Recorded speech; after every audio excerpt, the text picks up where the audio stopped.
Okay, I'm starting this over so that I can get this right from the start. Now, we're combining the law of detachment and the law of syllogism together. And the first thing that I'm going to do is law of syllogism. Okay, notice this. The law of syllogism has these two L's, right? And I want you to think of these two L's as the two conditional statements. If a mountain is the highest in Alaska, then it's the highest in the United States. If an Alaska mountain is more than 20,300 feet high, it is the highest in Alaska.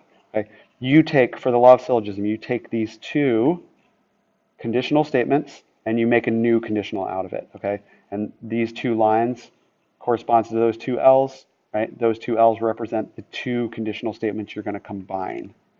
So that's how I want you to remember it. What is law of syllogism? It's taking two conditional statements and making a new one. Now, in order for this to work, we need to have this. We need to have the hypothesis of one be the conclusion of the other one. Now, the way they wrote it, if you look at the hypothesis and conclusion, okay, this one says if a mountain is the highest in Alaska, and as its hypothesis, and this one says the mountain is the highest in Alaska as its conclusion. Conclusion of one is the hypothesis of another. Okay, if that's true, then we say, okay, we're going to drop that piece out, that part that's in common, the conclusion of one, same as the hypothesis of another, and we're going to take the hypothesis of the one that lost its conclusion, because they dropped out, right? I'm going to put a little line through them to just illustrate. We're going to drop those out because that hypothesis and that conclusion are the same. We're going to drop those parts out, and we're going to now take the hypothesis of this one and combine it with the conclusion of this one. Watch what I can do. I have a little tool here that allows me to grab parts of this, and I'm going to just pull that off there and say if an Alaskan mountain is more than 20,300 feet high, and what can I add with that? The conclusion of the other one. Then it is the highest in the United States. That is our new conditional statement that we wrote using the law of syllogism. So, how does that really work? Well, this part, I'm going to write over the top of it. Just write over it in, I guess, some bright color. Let's write in yellow. Okay, this must have been the original P. That implied this Q. Okay, and this was the second one with its hypothesis being Q, implying this conclusion R. Okay, P implies Q and Q implies R, so therefore P directly implies R. So if an Alaskan mountain is more than 20,300 feet high, then it is the highest in the United States. And then they tell us a statement of fact. They tell us that Alaska's Mount McKinley is 20,320 feet high. It fits these requirements for the hypothesis. It's an Alaskan mountain, and it is more than 20,300 feet high. Therefore, we know this to be true. Therefore, we know this to be true. That's how it works. And so I say, then Alaska's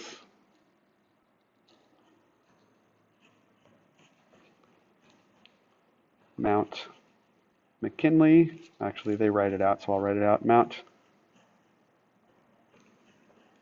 McKinley, also known as Denali. That's the native Inuit name for it. Alaska's Mount McKinley is, what's the conclusion of our newly written conditional? It is the highest in the United States. Is the highest mountain in the United States. Neat. True fact about Denali. Okay, let's do it again. Okay, we are, to be able to use both of these, we first need to be able to apply the law of syllogism to write a new conditional statement. So let's see if we can find the hypothesis of one being the conclusion of another one. Okay, so let's read it. If you are studying botany, then you are studying biology. If you are studying biology, then you are studying a science. Okay, so the conclusion of this one, then you are studying biology. is the hypothesis of the other one if you are studying biology, okay? Because we really leave off the then part and we just say, and leave off the if part to look at the hypothesis and conclusion. So really the conclusion of this one is you are studying biology, and the hypothesis of this one is you are studying biology. Identical. So what can we do? We can then say we're going to use the hypothesis of this one along with the conclusion of this one. And our new conditional statement then is, if you're studying botany, then you are studying a science. Okay? That's the first part, is the conditions are met. Okay? We have a if P then Q. We have an if Q then R. And so therefore we now have our if P then R statement. Okay? Now, the next thing we need to do, because now that we've got an if P then R or P implies R statement, in order to now apply the law of detachment, we have to say, and we know that P is true. That flows in that direction. Okay? Well, what's P if you're studying botany? Is that what they tell us?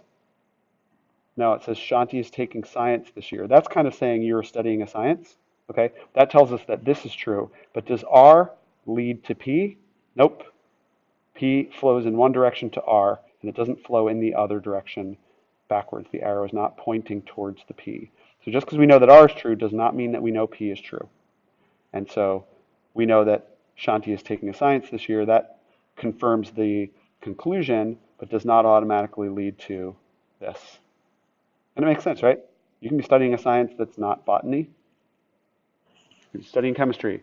You could be studying biology. You can be studying a million different sciences, okay?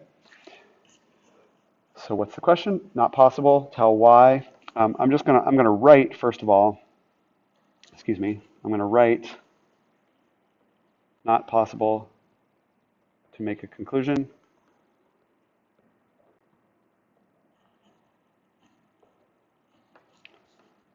And I just verbally told